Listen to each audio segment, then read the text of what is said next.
George Fowler, couples therapist guru. I'm glad to do this podcast with you. Same here, Laurie. Sex therapist expert, helping me find words for a topic that for the longest time I never talked about. Oh, man. And you are helping me with emotional communication and intelligence. This has been fun. We've been at this really a year, even though people who are listening to this are just hearing us for the first time. We're really glad that they've joined us. Absolutely. For us, this is more than just a way of passing the time and entertaining people, right? This is a mission. We really want to change some of the stigma around what makes relationships work and not work. And let's talk about sex. Keep it hot, baby. Yeah. And you can hear George is from New York, his accent. I live in the South, grew up in California. We're having fun. That's right. And I was a New York City police officer and firefighter, and now I'm a couples therapist. So it's pretty funny that I'm talking about emotions and feelings and things that help people get together. You were this macho guy and also survived 9/11. You can still be macho and be in touch with your feelings, Laurie, right? I do really like that about you, that you are kind of this macho guy, but you talk about the heart and tears and all these emotional things. Well, let's not push it with the tears, right? Okay. And I just kind of feel like I'm ordinary Jane, but I grew up with girlfriends who talked about sex, and I've always felt pretty comfortable talking about it. And when I was a therapist, a young therapist, I did a lot of work with young couples coming back. I taught a premarital class, and they all wanted to talk about sex, and they were all struggling with sex. And so that kind of helped decide my desire to go into this field and help people not have to live through all the things I've lived through. Yeah, for me, it's the opposite. I grew up with silence around sex and a lot of ignorance. You know, in my experience with a lot of men that I work with and grew up with, that there's a lot of false information out there around sex. A lot of urban myths that people believe is the absolute truth.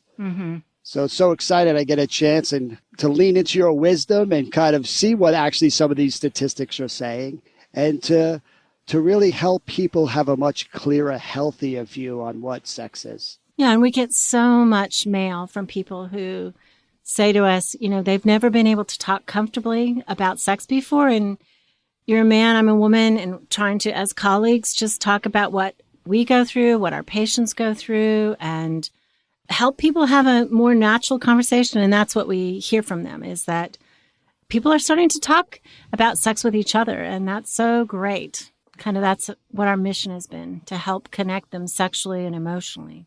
Absolutely. And there's so much research out there today helping us understand what's working and what's not working. And the only difference between the best couples on this planet and the couples who don't make it is one thing: an ability to repair. They can have conversations that lead to success afterwards, instead of just kind of ripping open the same scab and Groundhog's Day, the same fight over and over again, and the distance increases. Right. And I think we talk about a way to solve these repetitive problems, right? And we know that emotional connection is really deeply important in people's sexual connection. We talk about the mind and how we can focus on and be intentional about sex, and how our bodies work and how our bodies respond, and how sometimes they don't work as well and respond as well, and what we can do about that, and how our hearts being connected can really enhance the sexual experience and make it beautiful and meaningful, even spiritual sometimes.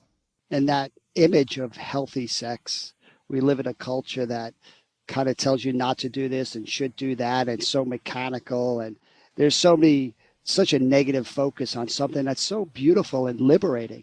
So we're really here to champion that image of resilient sex, where somebody can be fully present in their mind and allow their erotic brain to become more engaged, while letting their heart open up and be romantic and have their body being present, right? Not just their genitals, right?